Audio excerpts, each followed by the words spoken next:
2014 সালে গ্রুপ পর্ব থেকে বিদায়, 2018 সালে শেষ 16ই, 2022 কাতার বিশ্বকাপেও শেষ 16ই। গত তিনটি বিশ্বকাপে এমনই ছিল এশিয়ার অন্যতম ফুটবল মহাশক্তি জাপানের পারফরম্যান্স। প্রশ্ন হলো 2026 সালের ফুটবল বিশ্বকাপে কতটা কি পারবে সামুরাই ব্লু ব্রিগেড? জাপান কি পারবে ইউরোপ এবং লাতিন আমেরিকার শ্রেষ্ঠত্বকে আরও কড়া চ্যালেঞ্জ ছুড়ে দিতে? তার আগে নজর রাখা যাক ফুটবল বিশ্বকাপে জাপানের সামগ্রিক পরিসংখ্যানে। 1998 সালে প্রথমবার ফুটবল বিশ্বকাপের মূল পর্বে অংশ নেয় জাপান। আর্জেন্টিনা, ক্রোয়েশিয়া, জামাইকা গ্রুপের 3টি ম্যাচে হেরে বিদায় নেয় জাপান। 2002 সালে পরের বিশ্বকাপেই চমকে দেয় সেই জাপান। গ্রুপ পর্বে রাশিয়া ও তিউনিশিয়াকে হারায়, 2-2 ড্র করে শক্তিশালী বেলজিয়ামের সঙ্গে। একই সঙ্গে পৌঁছে যায় শেষ 16য়। গ্রুপ অফ 16-এ তুমুল লড়াইয়ের পরে তুরস্কের কাছে 1-0 গোলে হেরে বিদায় নেয় জাপান। সেই প্রথম বিশ্ব ফুটবলে নিজেদের একটা শক্তি হিসেবে তুলে ধরে ছোটখাটো চেহারার জাপানিরা। সেই প্রথম হিদোতোশি নাকাতাকে চিনল বিশ্ব ফুটবল। এরপর আর জাপানকে থামানো যায়নি। 1998 সাল থেকে শুরু করে 2022 সালের কাতার পর্যন্ত পরপর 7টি বিশ্বকাপের মূল পর্বে অংশ নেয় জাপান।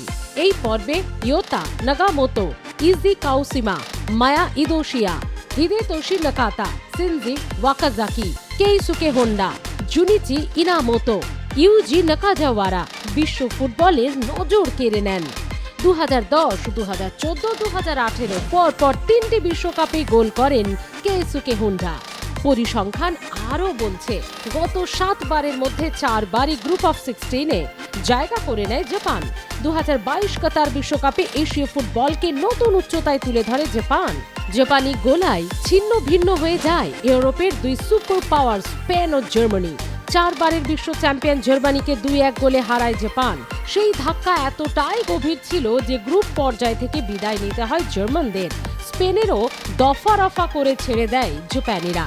স্প্যানিশ ব্রিগেডকেও 2-1 গোলে হারিয়ে দেয় জাপানিরা। কোস্টারিকার কাছে হারলেও গ্রুপ চ্যাম্পিয়ন হয়ে শেষ 16য় জায়গা করে নেয় জাপান।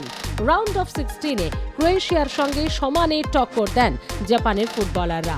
নির্ধারিত ও অতিরিক্ত সময়ে খেলার ফল ছিল 1-1, কিন্তু টাই ব্রেকারে স্বপ্ন ভঙ্গ হয়। 3-1-এ হেরে নিতে হয় বিদায়।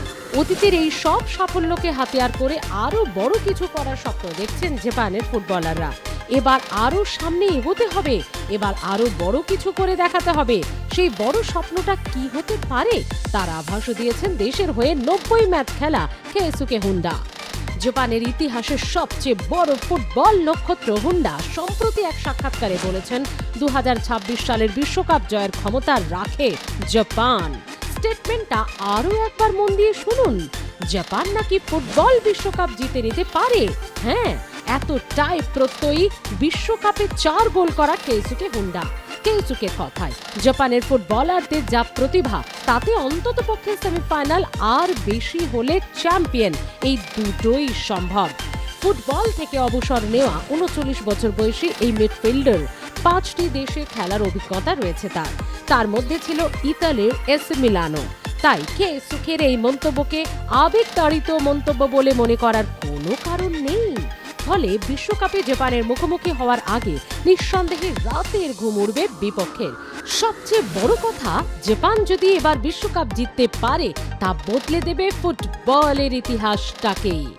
ইউরোপ ও লাতিন আমেরিকা ছাড়া আর কোনো মহাদেশ বিশ্বকাপ জিততে পারেনি।